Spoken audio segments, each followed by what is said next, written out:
Question 3. What if children have unmet emotional needs?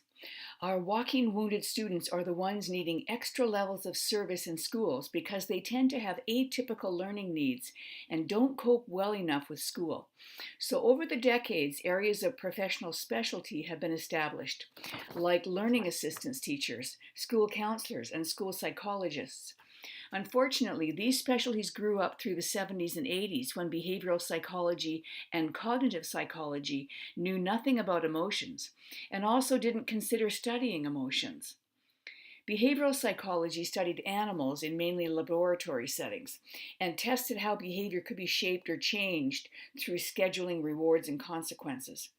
Behaviorists were intent on tallies of behavior frequency and intensity so they could tell how well their rewards and consequences could work. But they did not consider how emotions, feelings, and attitudes are part of behavior and behavior change. Also, the cognitive psychologists studied attention, memory, sensory processing, language, problem solving, creativity, motivation, and metacognition, which is thinking about how our thinking works. Certainly, it's helpful to know about each of these, but again, the study of emotions was largely missing. Our mental processes were compared too often to computer processes, as cognitive scientists valued efficiency and accuracy in our thinking. But if we believe our minds are like computers, then we cannot value the human emotional experience of relationships in our social life. Fast forward to now, and we are desperate to know more about emotions, emotional functioning, and emotional development because we are facing an epidemic in mental health issues with increasingly younger ages. I suggest reading what Joseph Ledoux has discovered about emotions from about the mid-1990s onward. He has been researching and writing about emotions for the last 40 years altogether. I believe his knowledge has been left out of teacher training by behavioral and cognitive views. Right now, we need to face our own developmental challenge to break away from the behavioral and cognitive views we seem to be stuck in, as well as opening up to a new perspective on child behavior, since we are hugely emotional beings. Learning is emotional. Living is emotional. Emotion essentially drives our attention, our actions, and our thinking. Ledoux has uncovered how the evolutionary history of our brain has ensured that the connection from our emotional inner brain to our cognitive outer brain is stronger, more direct, and faster than connections moving from cognition to emotion. This means emotional messages are first, fast, and forceful when compared to conscious thought. Ledoux says that cognition is the tip of the iceberg, while emotions are hugely underwater, and that mental disorders are always emotional disorders. So emotion needs first aid before we can hope to have a more normally functioning student who can learn from trial and error instead of melting down and can take on the challenge of everyday problem solving. So let's open up to a new perspective and understand behavior through a relational developmental lens. I like to say that behavior speaks, but it doesn't communicate very well. A young dad I talked to this year put it beautifully when he said, "Oh, I think I know what you mean. Because when my son and I play catch, he can throw the ball with all his might, but I have to catch it to keep the game going." So I think this is a good analogy. We must seek to recognize and understand the emotions children or youth experience because we face big issues among increasing numbers of children with anxiety disorders, childhood obesity, developmental vulnerabilities, aggression, experiences of trauma, and even cultural backgrounds that we are not necessarily familiar with. It should be a comforting thought that emotions are their own universal language, and children with strong emotions are expressing their most honest emotions. Yet it is true that behavior speaks and doesn't communicate very well. And unless we intentionally learn more about emotions, we will miss the signs and signals of behavior that indicate to us the emotional needs of children and youth. To make our task easier, I want to talk about the three most problematic emotions, which are alarm, frustration, and seeking attachment. Seeking attachment can be stated also as too much separation for a child or youth. So the three most problematic emotions are known to be alarm, frustration, and separation. And these can be identified reliably as three clusters or styles of behavior. I'm calling these styles because children and youth use these extremes of behavior repeatedly, and it becomes their modus operandi, their MO, as they attempt to communicate with us. First, alarm creates extremes of hyper and hypo behavior, which are both hugely problematic. A hyper style of behavior is ongoing emotional reactivity and impulsivity. There is a hypervigilance of attention, anger, and fearfulness.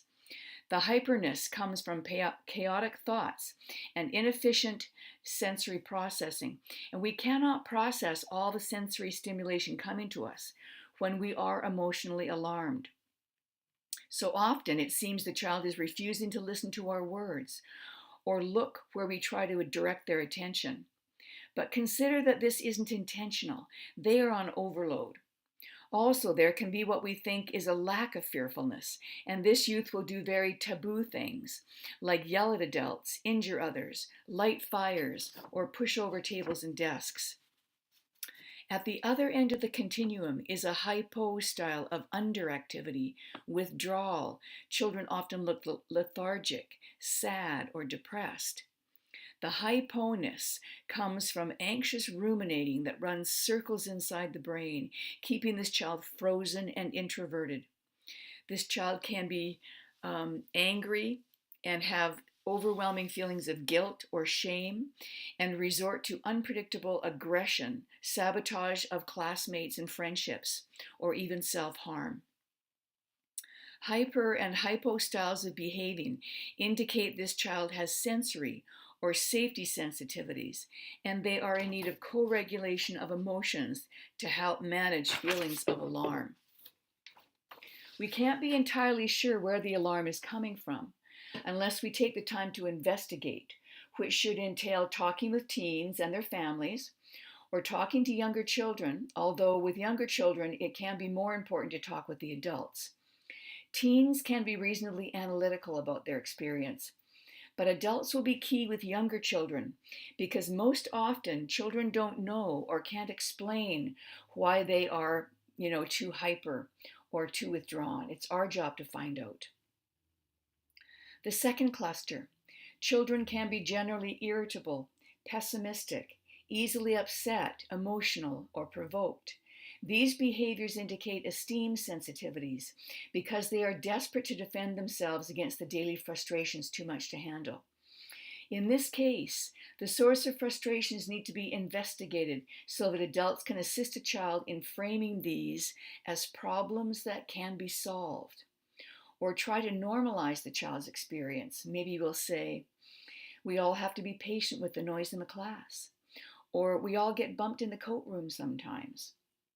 But we also might have to identify the biggest frustrations and begin to find solutions to avoid or alleviate these when children don't resolve them on their own over time.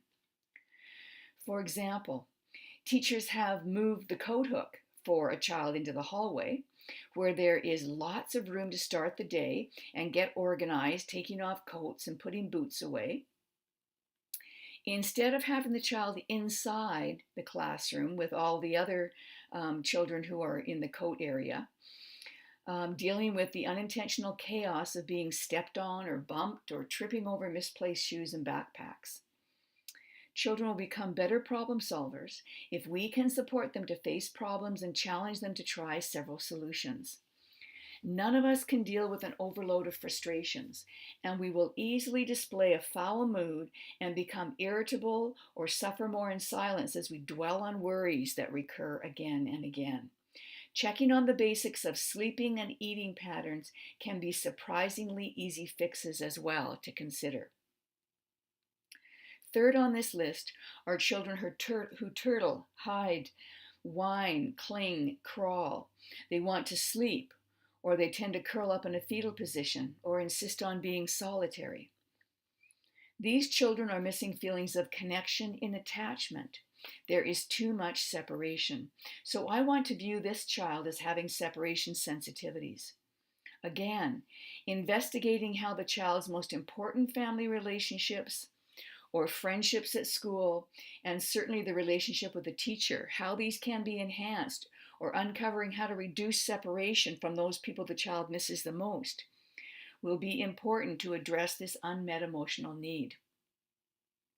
When we start to see the many behaviors in these clusters relax or become less intense, less frequent, or even disappear, we know we have been successful in identifying and then addressing these root emotions. Attachment developmental theory has recognized 3 root emotions representing 3 unmet emotional needs: the need to be sufficiently free from alarming feelings, sufficiently relieved of multiple daily frustrations, and sufficient relief from too much separation. The fact that these emotional needs are universally disruptive to our emotional health is suggested by the Sandy Hook tragedy summary findings, which were published in the National School Psychology Association Journal. This tragedy took place at Sandy Hook School in Newtown, Connecticut in December 2012. There were 20 elementary-age children shot and killed inside the school, along with 6 staff members. The Sandy Hook Advisory Commission was established to search for anything that could be learned from this horrific tragedy, and the final report actually named anger, frustration, and loneliness to be given particular attention in future mental health research and policy because of their potential contribution to disruptive behavior and destructive behavior. I don't need to point out how similar the list from attachment thinking is to this list from the Advisory Commission. We know that anger is a secondary emotion, and the root underlying emotion can be globally identified as alarm. Frustration appears on both lists, and loneliness is indeed the feeling that we get from too much separation. I believe this confirms that we are on the right track. The Sandy Hook Advisory Commission also summarized pertinent research to restate the following concerns: that there is too little focus on prevention of mental health issues, that for many children, school is the only access to services, that lack of social connections introduces risk for child and youth mental health, and the Commission recommended family-centered care and named schools and communities as crucial places to provide care. They recognized that we all need to better understand the link between emotional stressors, child behavior, and mental health. So I think that is the importance of our discussion here. It is critical to know that alarm, frustration, and separation should be our focus for addressing unmet emotional needs of children and youth. Using these 3 labels certainly gives us a framework to guide our thinking about a specific child. Let's ask these questions. Which cluster of behavior is the most problematic for my student? The behavior is now able to communicate to us the underlying emotional need of this child. Remember, we are looking for patterns of behavior among our walking wounded. All children will show us these behaviors now and then when they're being left out of friendships or are extra tired. Maybe they're not feeling well that day, or they're missing their dad, who will be out of town for the next few weeks. But the children who are stuck in these behavior, and it starts to look like part of their everyday personality, these are the children and youth who are facing emotional stressors, creating a challenge to their mental health. So the next question could be, what are my hunches about the causes for this behavior? You need to be the lead investigator. We need to talk to this child and all the adults around them, work with them one-to-one or in partners, or groups to get a glimpse of how they manage their emotions, the emotional reactions from others, and how resourceful they are in problem solving or approaching adults for help. But to investigate further and find the sources of alarm, frustration, and separation, which, by the way, are not always clear-cut, these can be overlapping, we need to consider some additional questions. What do I know about this child's closest relationships? And what do I know about this child's developmental vulnerabilities? It can be very valuable to have professional discussions about what tools or protocols our colleagues use to get answers to these last two questions, because these answers will be largely anecdotal, based on tools like sociograms of relationships at home, school, or the community, or even developmental checklists, and comments about sensory sensitivities, and the reports of traumatic experiences or family transitions that this child is coping with. This puts a relational and developmental lens on the behaviors and can activate the parents and school-based team to make changes for this child. Emotional development depends on relief from emotional neediness, and the only chance we have of relieving the neediness is understanding the triggers for the alarming behavior, or being more aware of the list of the frustrations this child faces every day, and intervening to enhance relationships. We can be incredibly resourceful in protecting kids from activities or environments that are overwhelming for them. And we can also change the way we talk to kids and how we spend our time in relationship with each one of them. It's kind of a surprise that recess isn't fun for everyone, but there are so many other activities that could be offered instead. And most of all, it could be that finding ways to ease the separation our kids feel in this busy world is the critical link to mental health. This is where I believe my work as a counselor is located, in identifying and investigating the root sources of these emotional needs. Teachers cannot and should not be taking on this challenge alone, so working in school-based teams is crucial. It's helpful to recognize that we each do our part. It's a big job, but there can be lots of people involved. So we do what we can. Just knowing that young children do suffer with significant mental health problems motivates us to do things in different ways, to talk about this and come up with good ideas. So here's some things we need to know. That the prenatal to age 2 or 3, this is rapid brain growth that's happening this whole time. And there is a sensitive period shaped by interaction with adults. The developmental work of this period of growth is learning how to communicate with adults. And we know that some children come to school not knowing how to do this.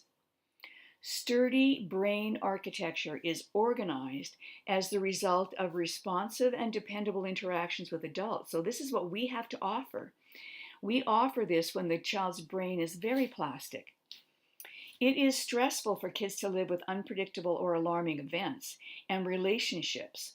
So for early, healthy child emotional development, parents can be the best target of support efforts, so the family environment is protected. Okay, but also nature via nurture. The interaction between genetics and upbringing can best be described as nature via nurture, because the attachment context children find themselves in will actually speed up and also slow down genetic instructions. For example, did you know that girls mature physically earlier when they live in a father-absent home or in a home without their own birth father? This research concluded that there is a subtle measure of protection missing for a pre-adolescent girl in this situation, and the environment is getting her ready to be independent sooner.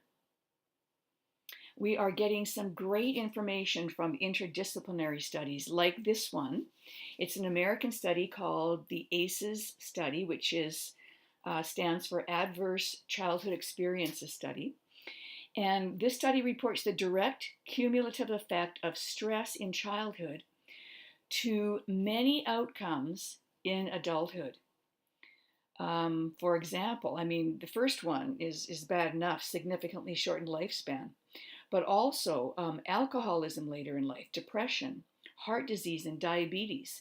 And these are all known to have genetic links that are turned on or are speeding up because of an accumulation of childhood stress.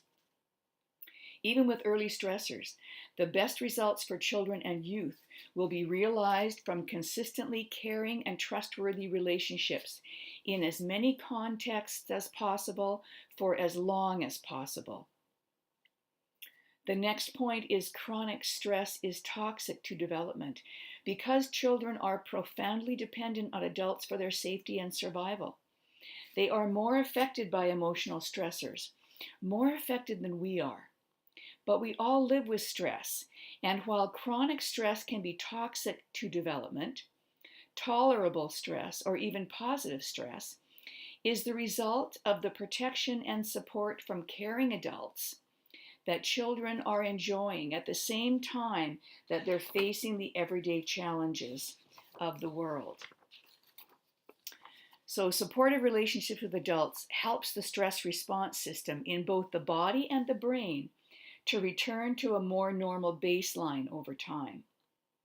Real life challenges that we live through, even if it might be a natural disaster, loss of a family member, or a frightening injury, will result in increased personal resilience as long as we can rely on supportive relationships. All right, also, children's mental health requires the context of family and community. We know that the emotional well-being of children and youth is directly affected by the functioning of the adults in their lives. Early mental health issues result from threatening, abusive, neglectful relationships.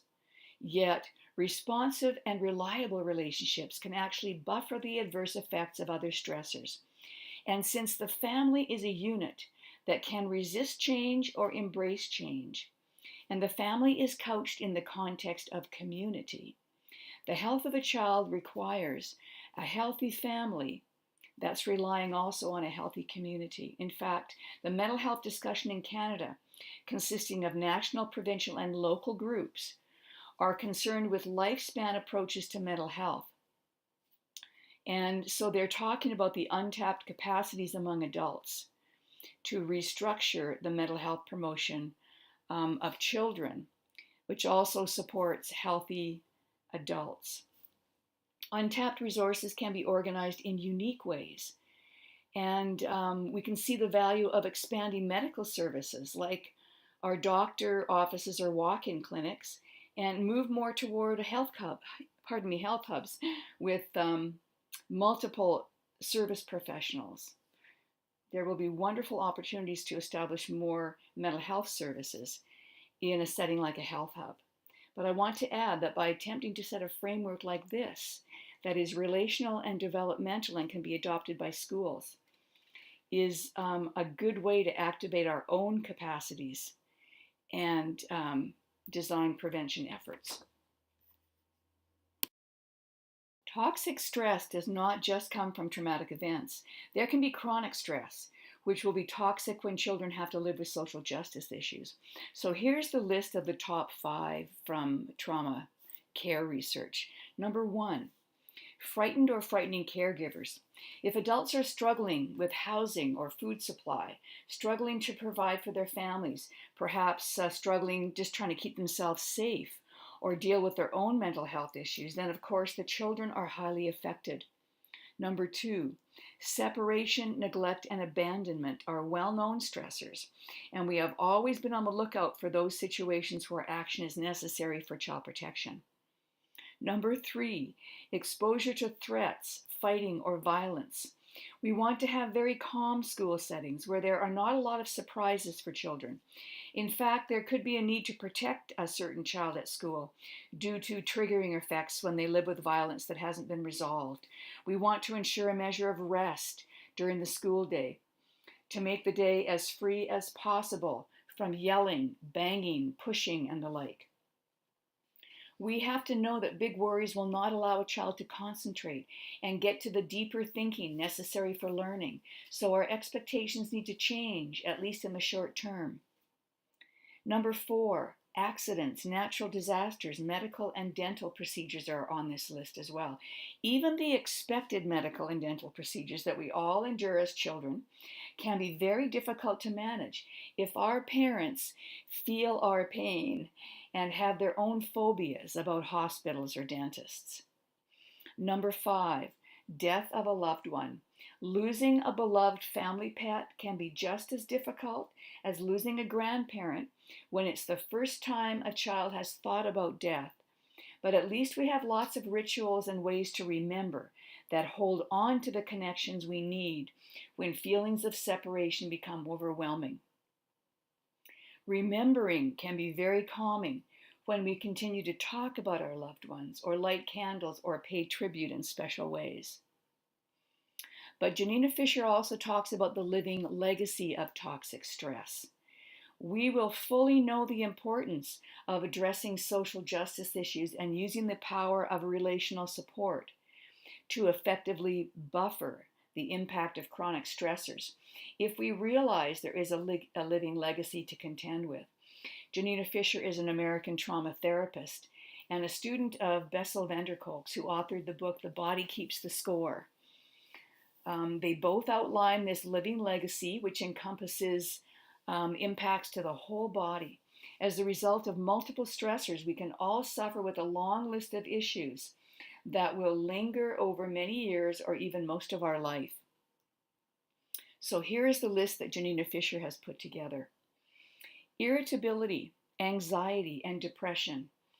In fact, there is a sequence between the anxiety and depression. So if we leave anxiety for too long at high levels, then we do see that depression will happen next, or there will be lots of suffering from depression. So we want to interrupt that progression at any point so we can prevent significant suffering.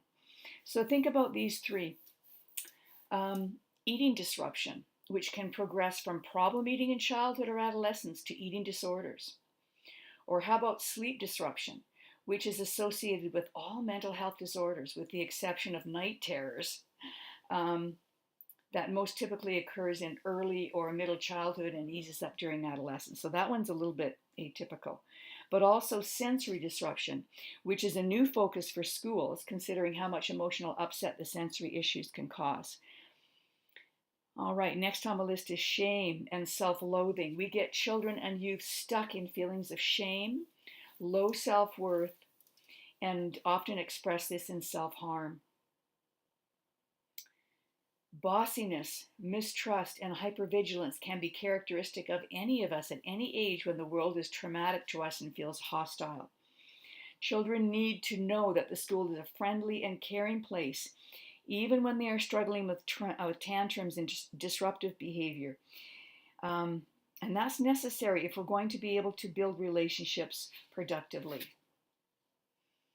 And then finally, digestive complaints and somatic complaints, which can be a wide array of complaints about the body that doesn't seem to be working well enough. This will be our legacy if we can't sufficiently find relief and in fact rest from traumatic experiences. Somatic complaints are any kind of body pain or sensations that can be hard to pinpoint. They can be hard to predict, and so very hard to explain. In the bad old days, we would have been told that it's all in your head. But now we know somatic experiences to be an important part of the mind-body connection. Digestion in particular is better understood when it's known to be affected by intense emotions, and digestion can be triggered to slow down or be shut down altogether. Asking questions about diet and digestion can be very helpful in understanding how affected this child is by the life events. Bessel van der Kolk is an internationally recognized trauma researcher and clinician. He and his colleagues are doing groundbreaking work on defining developmental trauma by describing the patterns of dysfunction among children and youth and how they're trying to communicate to us what's going on. the pervasive behavior problems that we see that result from trauma will look in part like any disorder you want to mention.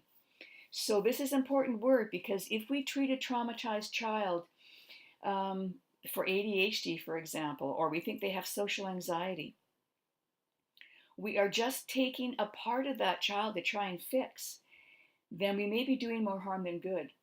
We know now that we need to address the whole child in the context of their family and their community. Van der Kolk says words cannot integrate the disorganized sensations and action patterns that come from the core imprint of trauma, meaning that co-regulation of emotions might be the most helpful thing to do. Just being with a child to calm them and accept their emotional upset, that doesn't take any credentials or training, but it can be more effective than what Dr. Van der Kolk is saying about using words and trying to counsel through that. Also, here's a quote by John Bowlby. Bowlby is the grandfather of attachment theory. And he tells us basically the same thing. The core goal of attachment is proximity for physical and emotional safety. And if we understand why alarm, frustration, and separation need to be our focus to build emotional safety, then we can imagine how to design relational developmental practices that we can use in schools. And another helpful quote by several of the researchers dealing with attachment during the middle childhood ages. They say emotional availability of adults for co-regulation is strongly related to a child's development of self-regulation at school in middle childhood and creates sophisticated understandings of mixed emotions. Remember, we seldom have one emotion at a time unless that emotion is very intense.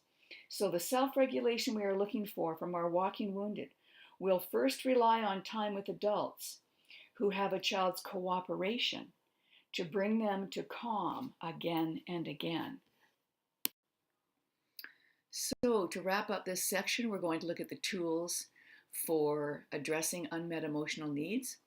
As a starting point, we're going to create hunches about whether and why a child is facing too much alarm, frustration, and separation. So we want to do lots of observations, talk with the teacher, possibly talk with the child and the family to find out what's going on there. If we can't resolve things at the classroom level, using all the wonderful activity of teaching and learning between the teacher and the child, and also relationship building, getting the child more engaged and involved, then of course we need to expand that activity and use the support of the school-based team to look at more of a relational developmental approach at Tier 2. We're going to do some assessments of behavior issues and academic lagging skills possibly. We're going to involve the administrators and create a larger role for the parent, maybe expand that support for the parent to include grandparents or aunts and uncles.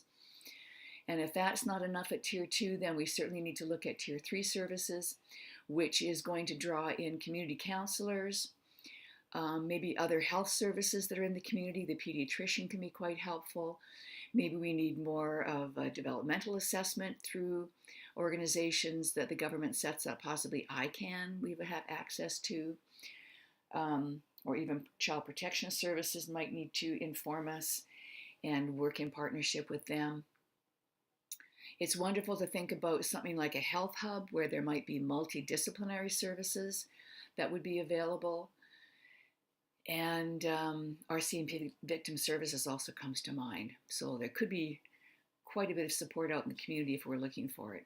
But I mean, if there's not enough services or the right kind of services in the community, we certainly need to be pushing for those and increase the capacity we have for different kinds of services in any given community.